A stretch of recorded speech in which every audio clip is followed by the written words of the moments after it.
In the Old West, many courtesans took on flashy nicknames like Queen of Ireland or Queen of Spain, hinting at their origins and backstories.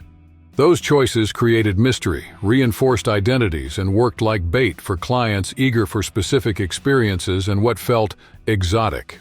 In the early 20th century, the gold rush turned Goldfield, Nevada, into a hub of prosperity. Among the town's new features, the fire department ran a horse-drawn chemical engine, a wagon with a water tank and its own gear for fighting fires. The arrival of the horseless carriage, the automobile, changed travel across the American West in the early 1900s. Gas-powered, they could go far and keep a good pace. But progress ran up against reality: lousy roads. In Arizona, the dry ground and thorns made the trip a constant challenge. Before we go on, go ahead and click subscribe and turn on the bell, so every new chapter lands for you right on time and nothing on this journey slips by. The Western Saloon was more than a distraction. It was the heart of town. You quenched thirst, filled your belly, and fed your curiosity there. Games spun, deals were born, politics got stitched together. Modest rooms were for rent, company was found, glasses clinked, and some folks walked in just to find a little comfort for the soul. In the Old West, the brothel was part of everyday town life. Behind its doors, men looked for company. There, one of them chose to record, in words and images, the beauty and desire of the women he met. The account moves through nights, secrets, and risks, and invites you to discover each page. In 1867, a wooden boat headed down the Truckee River in Nevada. It was part of a scientific expedition to explore and map the region. On board were a captain, a geologist, a photographer, and a cook. Through rapids, rocks, cold, and scarcity, they revealed landscapes, animals, and plants that reshaped their maps and their journey. Wyatt Earp roamed the West as a lawman in rough 19th century towns. In Tombstone, alongside his brothers and Doc Holliday, he faced the gang in the famed shootout. Between manhunts, business, and gambling, he crossed deserts with Josie. He also worked as a guide and a trader. In Alberta, Canada, in 1920, two women pose and smile for the camera dressed as cowboys: hats, shirts, vests, pants, and leather chaps.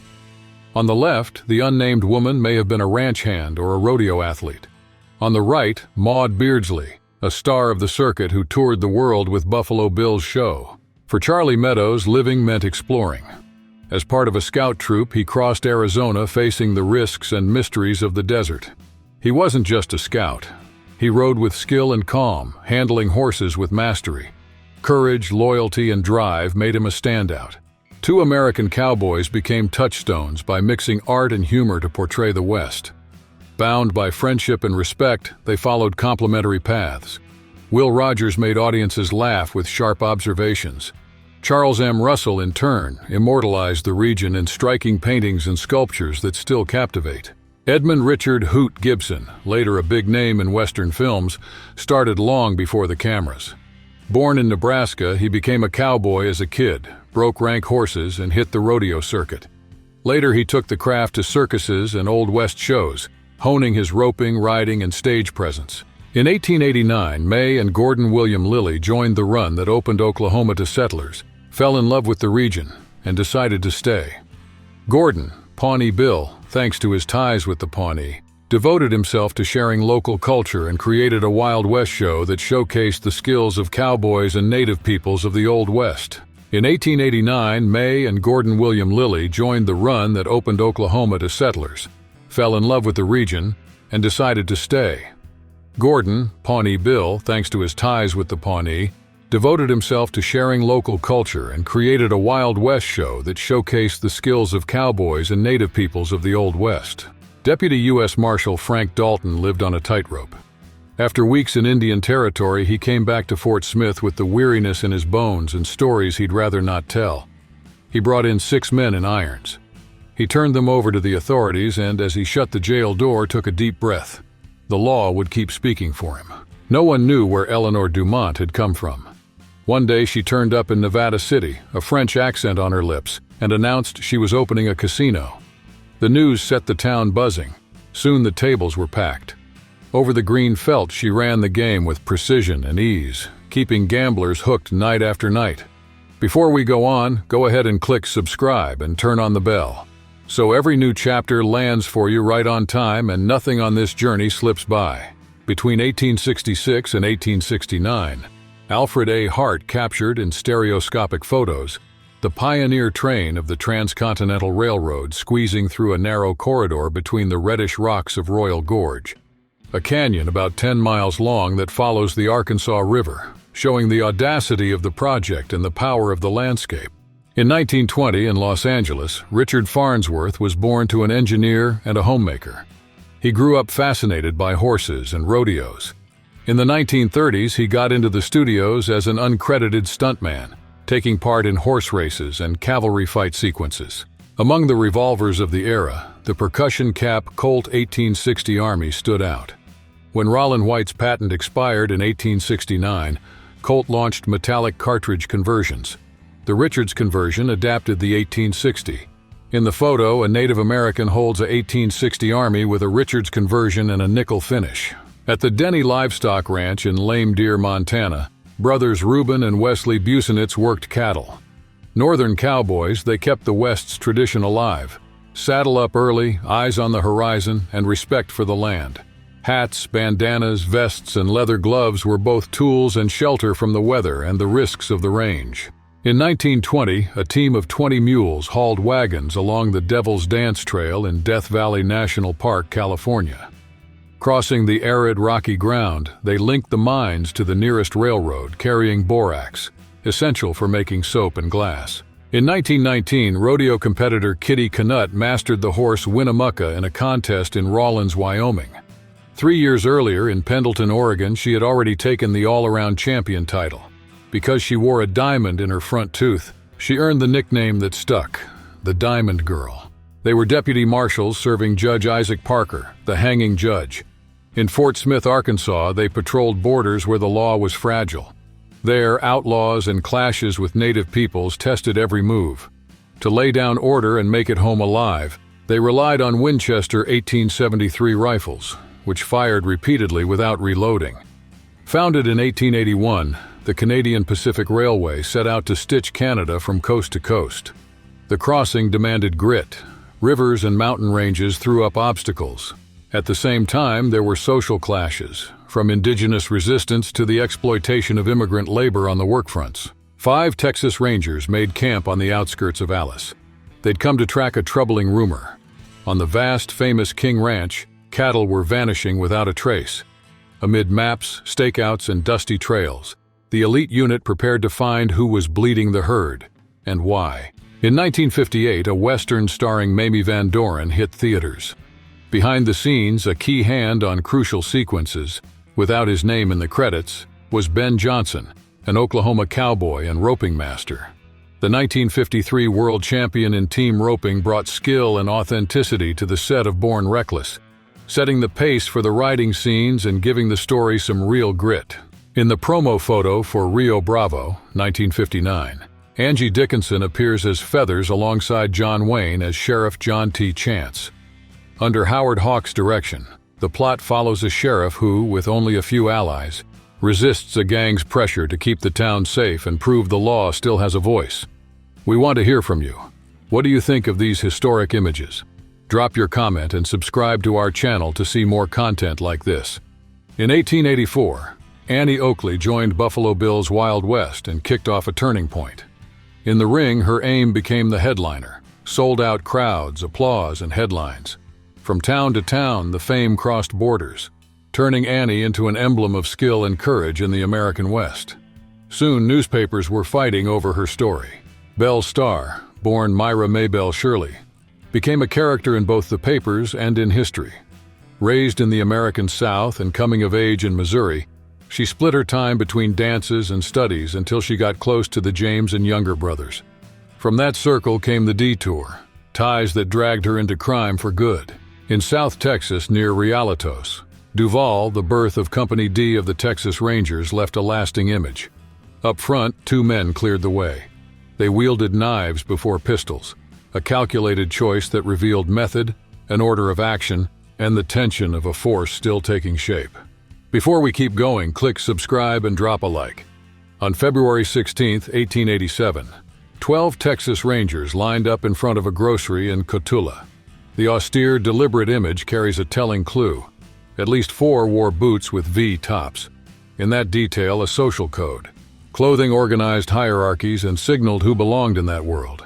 At the turn of the 19th century, Texas Ranger Andrew Jackson Sowell recorded memories that came out in 1884. Among the images that jump out are the V-top boots, with stars and meticulous stitching. They echo Curly Bill Brocius's boots in Tombstone, 1993, and crystallize the Old West aesthetic, a symbol that runs through books and screens. In 1887, a photo immortalized Ira Atten, a Texas Ranger forged in conflicts and risky missions. The portrait highlights his sharp gaze and details of his outfit and weapons. Like so many Rangers, he carried his knife in front of the holster, a habit that shows constant training, a methodical approach to fighting, and a kind of courage that doesn't crack. In hard rock mines, work went on under constant threat. 2 dangers dominated: pockets of gas that could ignite and blow everything apart, and sudden cave-ins that could bury crews before any warning. At the start of every shift, a thread of hope wrestled with the chance that fate might flip. Diane Lane was acclaimed and Emmy-nominated for playing Lorena Wood, a prostitute with a generous soul at the Dry Bean. The character arrives as a complex force. She faces losses, nurtures plans, and, even surrounded by hostility, buys the ticket that might take her out of town and launch a new path, trying to rewrite her own fate. In 1883, the town of Cody, Wyoming, adopted the name in honor of Buffalo Bill Cody. The decision recognized his influence and the trail he left in the region. Even then, he was a legend, a buffalo hunter and showman whose spectacles drew crowds, echoing across the West and shaping local memory for decades. In 2023, Prescott, Arizona, celebrates 136 years of Prescott Frontier Days, the oldest rodeo in the world. From June 28th to July 4th, the arena thrums with classic events, music, and gatherings that evoke the Old West. 7 days of competition, memory, and energy that make the town spin. A classic that's still alive.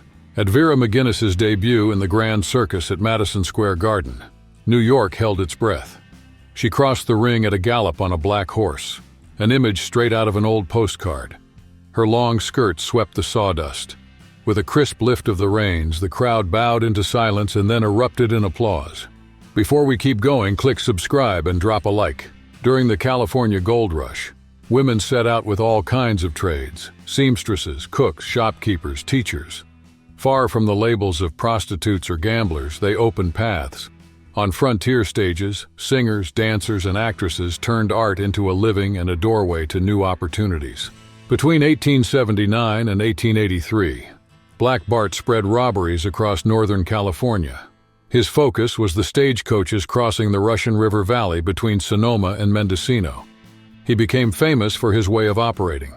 He planned every step, used tricks to distract, and changed his appearance to fool passengers and drivers.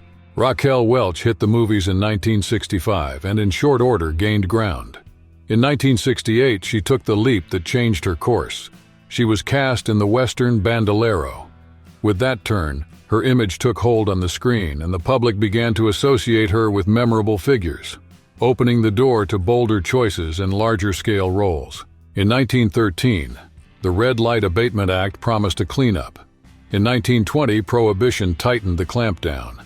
But in the gaps that opened up, the opposite flourished. Businesses moved into the shadows and a parallel market gathered steam.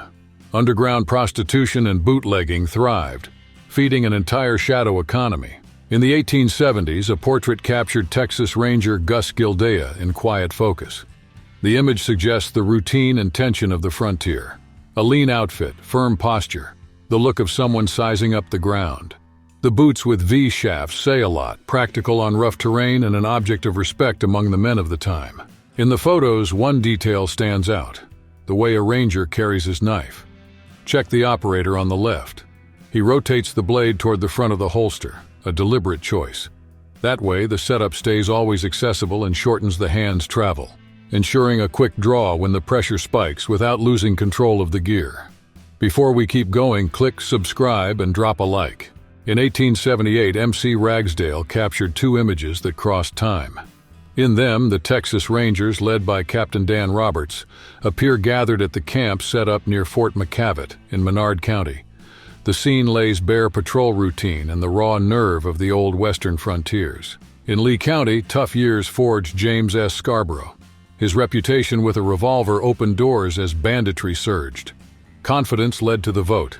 Elected sheriff twice, he turned marksmanship into strategy. By keeping violence in check and organizing the law, he left a trail of order that shaped the county. In 1878, the lens caught James B. Gillette on horseback, guiding Deaver. It's not just a portrait. It's a preview of the Ranger who would help shape the Texas Rangers, then tasked with watching the borders and reining in gangs in the West. His feats echoed through the Corps and stayed alive in public memory for decades. In the 19th century, Grand Encampment, Wyoming, picked up the pace. Driven by the spirit of the West, the village gained streets and businesses. The gold rush blazed trails. Soon, copper kept the momentum and the cash going. In a few decades, tents turned into stores and workshops, and the town took shape, drawing new residents. In 1872, the creation of Yellowstone National Park coincided with the railroads reaching the American West and redefined tourism. With the way opened up, travelers began adding the scenery and hot springs to their itineraries, arriving in greater numbers to explore the region and relax in the warm waters. At the ZT Ranch in Pitchfork Park, Wyoming, a cowboy sets the herd's rhythm. From first light to dusk, he drives the cattle, checks brands and records, keeps an eye out for signs of illness, and acts fast, always. He manages vaccines and pastures, chooses routes and handling. That's how he keeps the ranch's machine running. Called the Wizard of Public Relations, always under a Stetson hat, he took Buffalo Bill to stages around the world on long tours. He invented narratives, organized acts, and steered the spotlights, turning Cody into a global sensation and cementing him as a symbol of the American frontier at the end of the 19th century. Irish by origin, Lola Montez crossed the Atlantic and, between 1851 and 1853, became a regular attraction on American stages. From east to west on packed and much talked about tours, her act found venues and attention. With assured presence and her own timing, she built loyal audiences and secured prestige on the country's theater circuit. In Cripple Creek, at the height of the gold rush, the nights pulsed and the stage drew crowds. To perform without clashing with social norms, performers and dancers wore aprons over outfits considered daring. The extra piece covered the ankles, avoided embarrassment, and kept the audience at ease, quietly, so the show could stay light and acceptable. In uncertain times, home care turned into a trench. In 1901, one image sums it up. A young woman with no name grips a half-stock rifle and stares down the threat. The technical novelty made the shot faster and more effective. On the screen, her sure stance translates the decision to protect what's hers without backing down. We've reached the end of our video. Subscribe to our channel and leave a comment if you enjoyed the content. See you next time. In a wooden boat with a sail and mast, a boatman crosses the vast Colorado. The scene, captured in 1871, reveals Black Canyon. The river cuts through the Arizona desert while tall rocks line up like walls. Alone, he moves forward, guided by the current and the silence. The scene records a meeting with time. Paiute people from the Great Basin, an arid region between the Rocky Mountains and the Sierra Nevada, were photographed in 1872 near Cedar in Utah. This people belongs to the western branch of the Numic languages, a family also spoken by Mono and Kawaiisu. Before we continue, go ahead and click subscribe and turn on the bell. That way, each new episode gets to you right on time, and nothing in this journey slips by. In the landscape of Green River, Wyoming, two rock formations stand out. They're the Twin Mountains, photographed in 1872 by William Henry Jackson during his geological expedition. Since then, they've become a constant landmark for locals and travelers passing through, guiding eyes and safe routes. To open the way to a new railroad era, in 1867, a team of scientists and technicians led by Clarence King crossed the West in the geological exploration of the 40th parallel. Funded by the government, the mission mapped mineral resources along the planned route of the future Union Pacific, connecting science and expansion. In 1867, Timothy H. O'Sullivan photographed Pyramid Lake in Nevada. The Salty Lake is a remnant of ancient Lahontan, which covered much of the western part of the state. There rise tufa towers, a limestone rock formed by mineral deposits in hot springs or in waters with high pH. In 1873, a photograph captures Canyon de Chelly in Arizona. In the valley, the Camp Beauty campsite appears among canvas tents and an improvised cabin. All around, rock walls rise like towers, framing the scene and leading the eye through that wide, quiet landscape. Traces of travel and staying put. The Zunis lived in western New Mexico. In the 17th century, the Spanish built a church there to evangelize them. After the rebellion, it turned into ruins and became known as the Old Mission. The 1873 photo shows its remains in Hawiku's Plaza, among the community's stone dwellings. In a scene from the push westward in the United States, the crew of the boat picture appears, part of Lieutenant George Wheeler's expedition. The mission: to map and analyze the Colorado River and its tributaries. Among those pictured is Timothy O'Sullivan, who recorded the route, the landscapes, and the people they met. In 1872, a group of explorers reached Browns Park, a mountain refuge in Colorado. Faced with rivers, lakes, forests, and wildlife, they set up camp. Among streams and chilly slopes, they spent a few days observing the region and methodically recording the flora and fauna. On the banks of the Snake River in southern Idaho, Shoshone Falls drops 65 meters and is almost 300 wide, 14 more than Niagara Falls. Its origin goes back about 14,000 years, when glacial Lake Bonneville overflowed and carved the canyon, opening the path for the waterfall we see today, and it still impresses. In 1871, an explorer sat on a rock on the banks of the Colorado. He watched the current and the walls around him. He was in Iceberg Canyon, a wild stretch between Arizona and Nevada.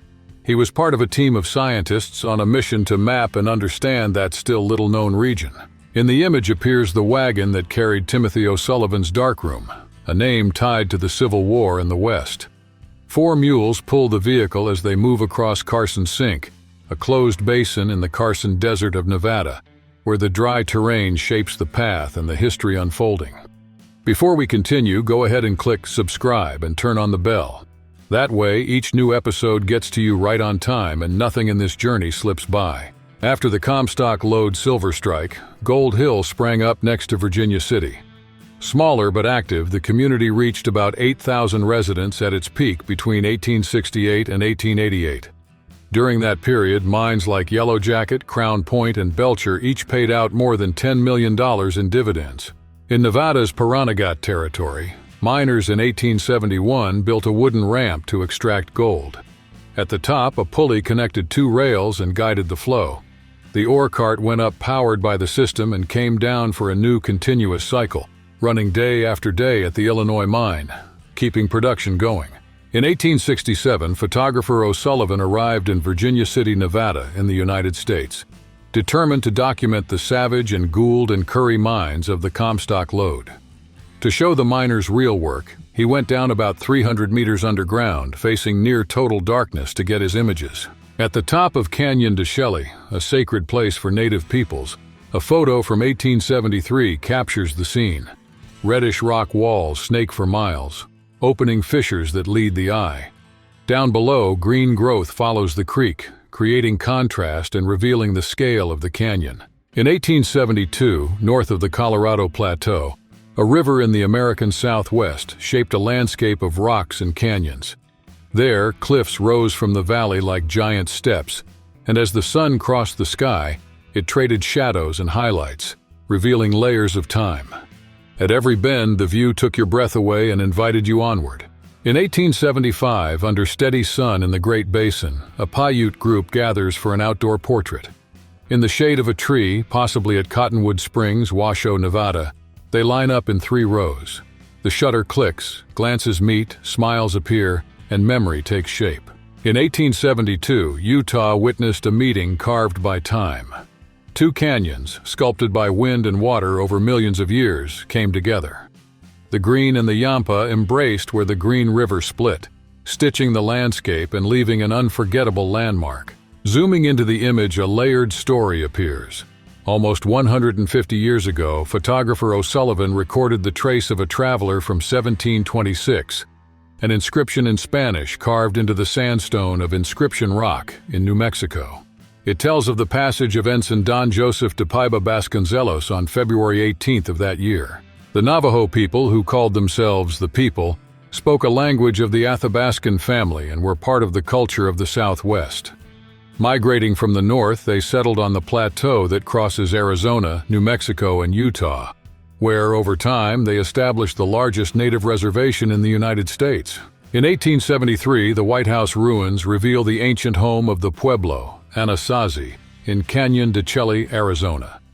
On the cliff walls, homes built more than 5 centuries ago still stand. Around them, men pose on the rim and in the valley, linked by ropes that cross the scene and guide the viewer's eye. In 1867, an expedition went up the Truckee River, which runs through Nevada. Leading the way was the boat Nettie. The mission was clear: map stretches, measure currents, and figure out whether the waterway could support navigation routes in the western part of the state. Every bend pushed limits, and the data gathered would guide future decisions there.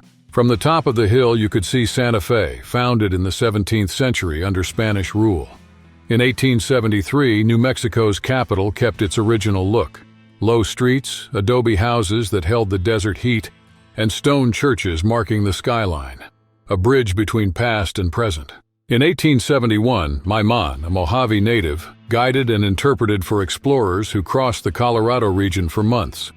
Part of the scientific expedition led by John Wesley Powell, he opened paths, mediated encounters, and recorded knowledge, becoming an essential bridge between peoples, landscapes, and the curiosity that drove that journey. Alta City emerged in the 19th century, when silver miners from the Emma, Flagstaff, and other mines moved into Little Cottonwood Valley. The Emma gained fame and was sold to British investors in 1871. Soon the shine faded. The operation was a fraud. It caused a crisis between the U.S. and Great Britain, and the case went to Congress. In 1871, Timothy O'Sullivan photographed Cathedral Mesa in Arizona, a rock mass that dominates the landscape. The dry ground opens a path to the Colorado, which winds in the background. The midday light brings out the red of the walls and the unlikely shape of the formation, guiding the eye from the foreground out to the horizon. We've reached the end of our video. Subscribe to our channel and leave a comment if you like the content. See you next time. In 1880, David Barry captured Lakota Rain in the Face, a Lakota leader, in a portrait that crossed through time. In the image, he poses with a Winchester Model 73, a legendary piece of the West. 4 years earlier, Rain in the Face had helped plan the attack that defeated Custer at Little Bighorn. The photo became a witness to an era on the plains. The photograph is by A. Frank Randall, who documented the Apache people in Arizona and New Mexico between 1883 and 1887. We see an unidentified girl next to a dog near a cart pulled by a donkey. The exact location is uncertain, but clues suggest a tennis court near Fort Apache. From spring to fall, cowboys of the West, including those working drill sites in Wyoming, live tough lives. Far from ranch houses and farmers' tables, meals rarely had shelter. Many times they sat on the ground and ate right there, under the wide sky. Among saddles and dust, the trail dictated the menu. Before we go on, click subscribe and give a like. Between 1894 and 1905 in Dawson, Yukon Territory, one scene caught attention: a smiling boy riding down the street lying in a small cart. No horses or engine. He was pulled by a team of trained, agile dogs, moving with steady rhythm and drawing curious stares. In the 1950s, an elderly man named Ollie Brushy Bill Roberts came forward with a claim. He said he was Billy the Kid. The official story says the outlaw died in 1881, but he swore he escaped and lived under another name. To prove it, he traveled to Fort Sumner, New Mexico, where Pat Garrett was said to have shot the bandit. Johnny Ringo, born in 1850 in Indiana, followed a path that made him one of the outlaws of the Old West. Between ambushes and duels, he stood out in the Mason County War in Texas, and later became linked to the famous gunfight at the OK Corral in Tombstone. Weaving his fame with gunpowder and the echoes of the era, Johnny Ringo, born in 1850 in Indiana, followed a path that made him one of the outlaws of the Old West. Between ambushes and duels, he stood out in the Mason County War in Texas, and later became linked to the famous gunfight at the OK Corral in Tombstone, weaving his fame with gunpowder and the echoes of the era. In the heart of Santa Fe, the Old Mission Church, or San Miguel Mission, rose around 1610. Considered the oldest church in the United States, outside Puerto Rico, it was a Franciscan project to convert native peoples and reduce resistance to European presence, a true symbol of the Spanish colonial period. Before we go on, click subscribe and give a like. On the range, cowboys wore what worked. Long hours on horseback demanded tough clothes. Button-down shirts, cotton or wool, handled cold and heat. Denim, hard-wearing and practical, washed and dried easily. Piece by piece, the outfit became a work tool. Nothing was by chance. Every choice came from the road and the cattle. On May 10, 1869, a milestone changed transportation in the United States. In Promontory, Utah, tracks laid by the Central Pacific and the Union Pacific met, completing the first transcontinental railroad and linking the country coast to coast. From then on, trips that took months shrank to just days. Deadwood is a small town set in the Black Hills of South Dakota. Founded in 1876 at the height of the gold rush, it became a bustling center of mining and business. With little formal law, it sheltered outlaws and famous figures, shaping the memory of the Old West forever. Its turbulent past still echoes today. During the Indian Wars, a corps of African American soldiers stood out in the U.S. Army. The Cheyenne nicknamed them Buffalo Soldiers, noticing their strength and endurance in battle. These units paved the way as the first black men in the country's regular ranks and left a lasting legacy. Known for the gunfight at the OK Corral, Doc Holliday's story goes beyond that duel. Born in Georgia in 1851 to a family of a planter and doctor, he had a solid education. Dedicated, he studied dentistry and graduated at 20 before gaining fame in the West. His path took sharp turns that built his legend. In 1869, the U.S. launched the Wheeler Survey to explore and map the West. Leading the effort was Captain George M. Wheeler of the Army Corps of Engineers, assembling a multidisciplinary team. Surveyors, geologists, botanists, zoologists, and photographers traveled the territory, gathering data that guided future decisions. Before we go on, click subscribe and give a like. Billions of years shaped the Black Canyon. Long before maps, native peoples lived along the Gunnison, guided by the land's cycles. Ute, Paiute, Navajo, and Hopi peoples fished, farmed, and moved between cliffs, leaving marks on rocks, pottery, and tools that still tell of their presence. Traveling by stagecoach was a true endurance test. Leaving Tipton, Missouri, bound for San Francisco, travelers covered about 2,800 miles through harsh, untamed lands. The trip averaged 25 days but could stretch longer depending on weather and countless obstacles along the way, with every stop demanding courage and preparation. For 26 years, from 1874 to 1900, the Cabinet Saloon was a vital gathering place on Whiskey Row in Prescott, Arizona. There, among talk and business, visitors found everything, from cold beer and cocktails to European mineral water and fine whiskey.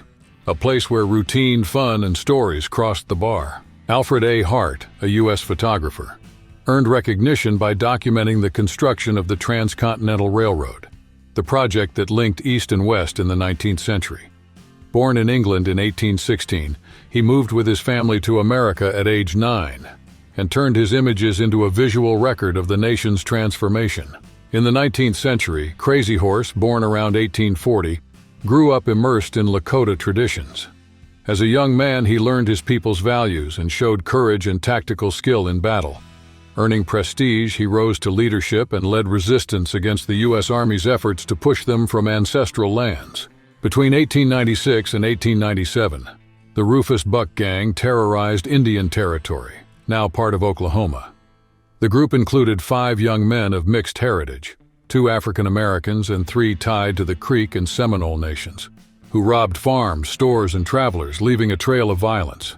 In a 1900 photo, a farmer paused his milking routine for an unlikely moment. On the nameless farm, he aimed the cow's milk stream straight into the mouth of a waiting cat. The cat stood up, confident. The man smiled. In seconds, work turned playful, and the scene came alive. The snapshot preserved that silent agreement. In the early 20th century, perhaps in Nevada, Paula Hubbard appears riding in a horse-drawn buggy. She rests and takes in the scenery.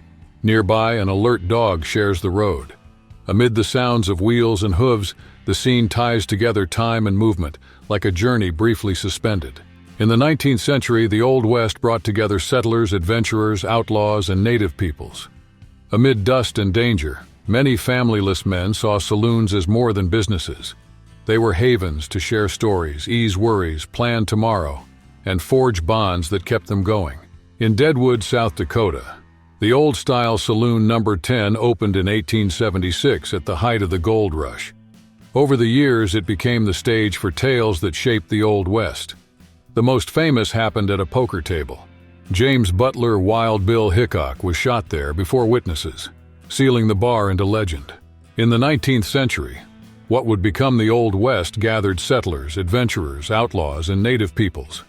In this setting, dogs played a key role, guarding, hunting, herding, and keeping their owners company. They'd been there for millennia, domesticated by native cultures long before Europeans and their horses arrived.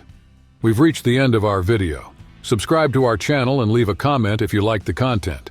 See you next time. Kathleen Rockwell, the famous Klondike Kate, became a symbol of the Old West.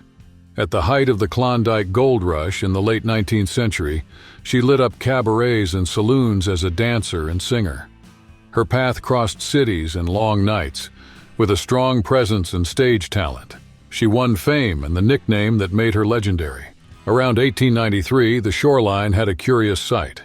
Women emerging from wheeled cabins known as bathing machines. Pulled into the water, they offered privacy and changed the ritual of going into the sea. These wooden structures defined 19th century beach leisure and shaped habits along the coasts. Around 1880 in Wichita Falls, Texas, the village born in the 1860s was picking up speed. Among its landmarks were the W.O. Wright General Merchandise, the J.M. Spoon's Drugstore, and the Pioneer Grocery Store. These businesses connected locals and newcomers, supplying everything from daily basics to little emergencies. If you're enjoying the video, subscribe to the channel and leave a like to support the channel. At first glance, the photo, possibly taken in Whitewright, Texas, was dated around 1880. But one detail changes everything. There are at least 2 cars in the scene. That clue pushes the record to after 1895, when automobiles began to spread and hit the market in greater numbers. Mary Fields, the future Stagecoach Mary, was born around 1832 in Hickman County, Tennessee, in slavery. Her childhood, shaped by forced labor and constant surveillance, showed early on the weight of a system that denied choices and pushed African Americans toward a narrow horizon. In 1881, Larimer Street in Denver was the heart of urban life in the Old West. At that moment, the city was turning a corner, leaving its mining past behind and taking on the role of an expanding hub. Busy streets, growing commerce, and new residents pointed to a more ambitious and lasting future. Around 1890 in Lower Manhattan, daily life pulsed amid well-known storefronts like the Five Points Clothing House and S. Rondinina Meat Market, marks of local mix and trade. Above the streets, a big billboard for Buffalo Bill's Wild West show caught eyes and brought spectacle to the neighborhood in a city in transformation. On May 5, 1821, in the heat of the independence struggle, Mexico incorporated the vast region of New Mexico. The move reshaped the political board in the north, opening a phase of tough choices. As the territory passed from Spanish to Mexican control, new chances and dilemmas emerged for organizing and governing that land. In 1887, at the height of the 19th century, the Santa Fe Railroad drove growth in the Oklahoma Territory. Pushing toward Indian Territory, it set up a water and coal station, vital to steam locomotives. It chose the highest point in the county, a decision that made the place strategic and decisive. In 1889, Nicholas Creed found the Santo Moises silver mine on the slopes of Campbell Mountain in the East Willow Creek Canyon. He spread the news in Denver and returned in 1890, confirming the wealth he'd claimed. The find flipped the region's fortunes, drew people and resources, and from it the town of Creed was born. On August 11, 1907, in Dawson, Yukon Territory, Wolf Photo captured a scene that defies expectations: a miner riding a moose. The image suggests the animal was tamed to serve as transport and help with heavy tasks. a rare use in that region that reveals the ingenuity of the time. If you're enjoying the video, subscribe to the channel and leave a like to support the channel. Now deserted, Bland sits on private land in the Jemez Mountains. It was founded in 1894 and gained steam at the turn of the century, when gold and silver drew people and business. At its peak, streets and shacks sprang up overnight. The boom was brief. As mining fell, life slowly drained away until it almost vanished by 1905. In the late 1860s, Virginia City, Nevada, rose to prominence in the West. The engine of that shift was the Comstock lode, discovered in 1859. From then on, the extraction of silver and other metals reshaped the local economy, drew people from everywhere, and sped up territorial expansion over the following years. In a photograph from 1870, a father leads the horse while his daughter leans on it. The sepia frame preserves a moment of trust and affection. There's no rush, just the dirt road and the quiet of the countryside. In this everyday gesture, life from another era still shows itself and keeps speaking to those who look. In 1896, the Klondike gold fever sparked a turning point. Dawson City, once a small settlement of First Nations peoples, became, in a matter of months, the center of the rush. Lines of prospectors and adventurers arrived, and the city changed in scale, pace, and destiny, guided by the glittering promise of wealth. The photo, around 1880, catches the City Hotel in Council Bluffs, Iowa. On the porch and the balcony, people gather. Men and women in period clothes talk, watch the movement, and rest. The shot suggests a pause in the routine, when the hotel becomes a stage for meeting and passing through. In a simple scene, public life emerges. A German colonel, Johann Gottfried Kuhlmann, came to the U.S., and after working in a bookstore in Cincinnati, developed a plan to build his own community. In 1866, he founded Coleman, designed to welcome workers and attract German immigrants, joining opportunity with shared roots. A project of belonging was born there. In the Klondike Gold Rush in 1898, the golden stairs leading from Scales up to Chilkoot Pass were the ultimate test. The stampeders climbed step by step, carrying loads and doubts. The rough, unpredictable trail took a heavy toll. Falls, avalanches, and dropouts marked every slope under snowstorms. In Cleburne, Texas, around 1895, a portrait of a mother with 3 daughters sums up the essence of cabinet cards. At the end of the 19th century, this format combined a photo with stiff cardstock, a solution that had gained traction since the mid-1860s and became a constant presence in albums and studios, shaping the visual culture of the time. In Cleburne, Texas, around 1895, a portrait of a mother with 3 daughters reveals the everyday use of cabinet cards. At the end of the 19th century, these pieces combined photography and stiff cardstock, a format that had gained strength since the mid-1860s, and served as a showcase for family memories in homes and studios. Since 1898, Strawberry Days has marked the American West as the region's oldest community festival. Always in mid-June, the celebration grew and turned into a week of attractions. The finale comes on the weekend, when locals and visitors gather for a full schedule of activities and shows. In the 1880s, photographer Solomon D. Butcher documented life on the Great Plains. Among his striking images is that of the 4 daughters of Joseph and Lucy Chrisman, photographed outdoors near the family home in Nebraska. The scene captures the pioneer experience and the spirit of that period. Around 1900, Grand Junction, Colorado, gained momentum under George W. Crawford. Founded on September 26, 1881, the city saw the Civil War veteran and city planner coordinate efforts with William McGinley, J. Clayton Nichols, and 4 more unnamed collaborators to solidify its formation. In the early 20th century, Bingham, Utah, had a local gathering spot that defined community life, the California Bar. Just steps away, an Italian-style boarding house welcomed workers and travelers. Together, the bar and the boarding house stitched together relationships, business, and stories, becoming the social heart of that community. In 1886, racing westward, families crossed the plains in covered wagons. Called prairie schooners, they carried supplies, dreams, and risks. Stage by stage, they followed the Oregon and California trails, under wind and dust, opening paths and trading stories and hope for unknown ground. Between 1896 and 1899, Dawson City exploded with people.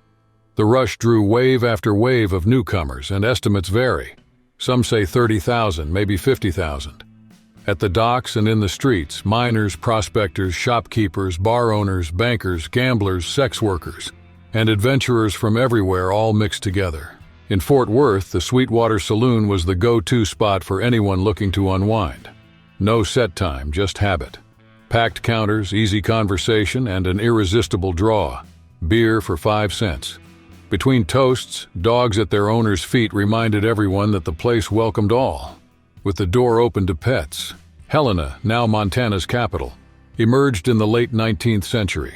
Its rise picked up speed with gold discoveries that began in Idaho Territory in the early 1860s. The rushes at Grasshopper Creek, Bannock, in 1862, and Alder Gulch, Virginia City, in 1863, drew crowds and triggered rapid expansion. We've reached the end of our video. Subscribe to our channel and leave a comment if you liked the content. See you next time. Billy the Kid, the famous outlaw of the Old West, was born in 1859 in New York and moved as a child to New Mexico. Orphaned, he left home at 14 and started stealing cattle and horses. He escaped from jail twice but was killed by Sheriff Pat Garrett in 1881, becoming a figure of lasting legend. In 1906, at the famous Turkey Track Ranch in the Texas Panhandle, 4 cowboys stopped working to play mumblepeg. The challenge was to throw the pocket knife and hit almost impossible spots. The winner showed off his skill. The loser, humiliated, had to pull the peg out of the ground with his teeth in public. In the 19th century, the Germans Henry Miller and Charles Lux came to the U.S., and after working as butchers in San Francisco, saw the potential of ranching in the West. In 1858, they founded Miller and Lux, which integrated raising, slaughtering, and irrigation, becoming a national reference. Before we go on, go ahead and click subscribe and turn on the bell. That way, YouTube knows this content matters and shows it to more people. In the 19th century, shotguns had long barrels, from 28 to 32 inches, about 71 to 81 centimeters, guaranteeing better accuracy and range. A photo from around 1880 shows the guards of the Express Company in Astoria, Oregon, showing exactly that model of gun, common at the time and valued for protection. In 1888, in the city of Pueblo, Colorado, 2 young men posed as Western hunters. They wore hats, vests, and boots typical of the frontier region. Each one held the then-coveted Winchester 1886 rifle, a symbol of power and adventure in that period, capturing the spirit of that era in full American expansion. Donaldina Cameron left comfort behind and took on a dangerous mission. Starting in 1895, she faced gangs that brought Chinese girls to the U.S. to exploit them, pulling them out of slavery and prostitution with steady courage and daily commitment until she retired, leaving a lasting legacy. The photo shows a cowboy of uncertain origin, possibly from Caldwell, Kansas. He drives cattle over long distances and carries a rifle and a revolver with him, not to show off, but to deal with animals or thieves that might cross his path in that open, lonely western landscape. Opened in 1881, the Tabor Opera House is a 3-story building made with 16-inch brick walls, which gives it strength and durability.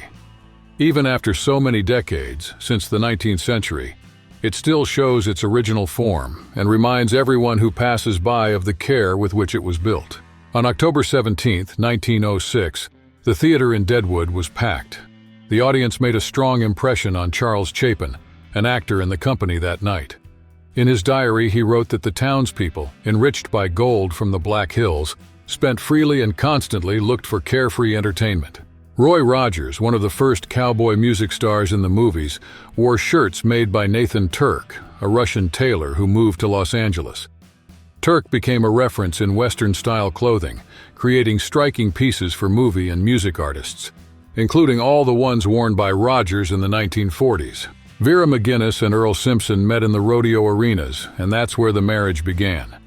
Over time, though, their passion for the shows was no longer enough to keep the two together, and they split up. Each went their own way. Vera stayed in the competitions and went back to standing out in races and horseback riding. At the start of the 20th century, a group of cowboys worked at the Three Seas Ranch near Duncan, Arizona. On a clear day in 1902, they stopped work to have lunch outdoors, simple food, laughter, and a rare break. Among them was William McDonald, whom everyone respected for his experience handling cattle. Solomon Butcher's photo shows a settler family in their sod house in Custer County, Nebraska. This kind of simple home was made with blocks of earth cut from the prairie and was used by many pioneers who settled the Great Plains of the U.S. and Canada between the 19th and early 20th centuries. In the 19th century, the American West was the stage for trips and mapping. In the Black Canyon, the Colorado River ran narrow, and a canoe waited on the bank for the next move. The scene was captured in 1871 by Timothy O'Sullivan, a photographer famous for portraying wars and expeditions across the country. In Arizona, Old Fort Apache served as a U.S. military post from 1870 to 1922. In 1903, the 5th Cavalry paraded there, showing order and power. That day, the officers' row stood out, the line of officers' homes, the only ones that still keep the original look of the fort, which is now deactivated. The image shows General George A. Custer, a notable figure in the U.S. Army, alongside his wife Elizabeth, who recorded their experiences in books. The couple poses in front of the tent that served as home and base during campaigns, accompanied by an elegant gray greyhound, a dog much admired by officers. Before we go on, go ahead and click subscribe and turn on the bell. That way, YouTube knows this content matters and shows it to more people. In San Antonio, chili became famous thanks to the Chili Queens, who cooked meat with chili peppers and served it at the stands in Military Plaza. There, Texans ate the dish outdoors, keeping a custom born at the end of the 19th century, when the region was still breaking away from Mexico and forming its own republic. Samuel Knight was born in 1838 in the state of Maine, and while still young crossed the country to California, drawn by the gold rush. There he started building mills that helped crush the metal taken from the mines and stayed in the West throughout the American Civil War, between 1861 and 1865, without returning east. Born enslaved in Arkansas in 1849, Ned Huddleston became a cattle thief and outlaw in Wyoming at the end of the 19th century. He took the name Isam Dart and nicknames like Black Fox. He worked across the West and took part in cattle and horse thefts in Mexico and Texas, in actions that crossed borders across the territory. The Nez Perce lived on the banks of the Snake River and refused to leave the land they had inherited. To escape pressure from the U.S. Army, Chief Joseph led the group toward Canada. Surrounded in the mountains of Montana, he ended up surrendering on October 5, 1877, to the general who was pursuing them there. In the 19th century, hunters and fur traders needed reliable weapons. In St. Louis, Jacob Hawken, along with his brother Samuel, opened a workshop in 1825.